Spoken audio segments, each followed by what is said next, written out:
ऐसा पहली बार नहीं है जब राहुल गांधी की ओर से ऐसा बयान दिया गया हो। ऐसे पहले भी बयान देके घिर चुके हैं वो। हालांकि देखिए, इस तरह के बयान आते रहते हैं जब कहा जाता है सनातन को खत्म करने की बात की जाती है। अब भारत माता कौन, अब ये पूछा जा रहा है। इस बीच बड़ा बयान आ गया बीजेपी नेता की ओर से।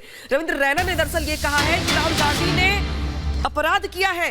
ये कहा गया उनकी ओर से, राहुल गांधी ने बड़ा अपराध किया है और ये भारतीय संस्कृति का अपमान है, ये भी कहा गया रविंद्र रैना की ओर से। तो देखिए, चाहे साधु संत हो, चाहे वो बीजेपी के नेता हो, हर कोई ये कह रहा है दरअसल कि राहुल गांधी का ये बयान कहीं से भी स्वीकृत योग्य नहीं है। सुनिए क्या कुछ कहा गया रविंद्र रैना की ओर से। देश का बहुत अपमान किया है, भारतीय संस्कृति और भारतीय परंपराओं का अपमान किया है। ये हमारी मातृभूमि हमारी मां है और हम सब इसके पुत्र हैं। ये भाव हर एक भारतवासी अपने देश के प्रति, अपने राष्ट्र के प्रति रखता है। और श्री राहुल गांधी जी ने भारत माता के विषय में जो विवादित टिप्पणी की है, ये बहुत बड़ा अपराध किया है। और हिंदू धर्म गुरु आचार्य विक्रमादित्य जी भी हमारे साथ जुड़ चुके हैं। आचार्य विक्रमादित्य जी, हमारे यहाँ परंपरा रही है, माँ का जो दर्जा है वो सबसे ऊपर है और भारत माँ को क्योंकि जननी की संज्ञा दी गई है, इसीलिए भारत माँ कहा जाता है। तो राहुल गांधी का ये बयान तो हर माँ का अपमान है। जिस तरह से वो कह रहे हैं कौन भारत माता। देखिए, राहुल गांधी जी के बारे में क्या कहा जाए, और उनको पता नहीं क्या बोल जाते हैं, ज्ञान है नहीं बेचारों को। डीएनए उनका बाहर का है, हिंदुस्तान का डीएनए होता माता जी इटली की हैं। समस्या ये है कि उन्होंने बहुत सारी किताबें पढ़ ली हैं और उन्होंने कहते हैं मैं बहुत पढ़ता हूं।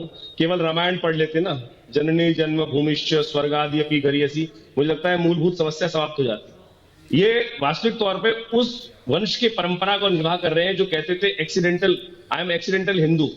हिंदुस्तान में रहने वाले लोग, पहले प्रधानमंत्री थे, उनका एक बयान बहुत प्रचलित बयान है। अब कई लोग उसको कहते हैं कि नहीं है, लेकिन जिस प्रकार से संसार भारत के अंदर वो बड़ा प्रचलित है कि एक्सीडेंटल हिंदू की बात की जाती है, वो इसका प्रमाण है। और उसी परंपरा को वो आगे बढ़ाने का प्रयास करे। भारत माता कौन है, इसके लिए मुझे लगता है कि भारत देश में जन्म लेने वाला सबसे पहले माँ का ही शब्द उच्चारण करता है। मातृ शब्द का उच्चारण करना ही। ठीक है आचार्य वापस लौट रहे हैं आपके पास भी। आचार्य शैलेश तिवारी भी हमारे साथ जुड़े हैं। चिदानंद सरस्वती, स्वामी चिदानंद सरस्वती हमारे साथ जुड़े हैं, परमार्थ निकेतन के प्रमुख हैं और वहां से हमारे साथ जुड़ रहे हैं ऋषिकेश से ही।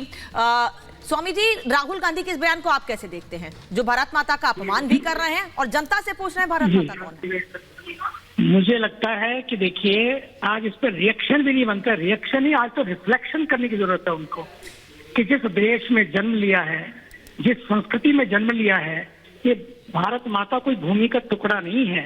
भारत माता तो हमारी संस्कृति है, हमारे संस्कार है और हमारी दिव्यता है, हमारी भव्यता है और पवित्रता है।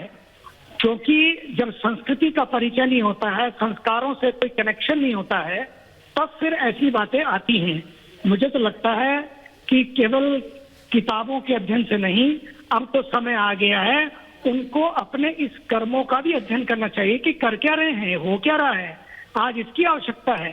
इसलिए मैं चाहूंगा कि भारत में रहने वाले हर व्यक्ति को, और भारत ने जिसमें जन्म लिया है, जिसको हम कहते हैं जननी जन्म भूमिश्च स्वर्गादपि गरीयसी, भगवान श्री राम तो लंका में जब वे विजय प्राप्त की, उसके बाद भी उनको जब उसका चांस था वहां रहने का, करने का, वहां पर राज्य करने का, उन्होंने कहा मैं राज्य करने नहीं आया हूं, यहाँ पर शासन करने नहीं आया हूं, मैं शासक की दृष्टि से नहीं हूं, बल्कि मेरी जननी, पहले तो माँ फिर जन्मभूमि, दोनों जो है मेरे लिए पूज्य हैं और उसी संस्कृति को आज बढ़ावा देने की आवश्यकता। इसलिए आज भारत के ऊर्जावान तपस्वी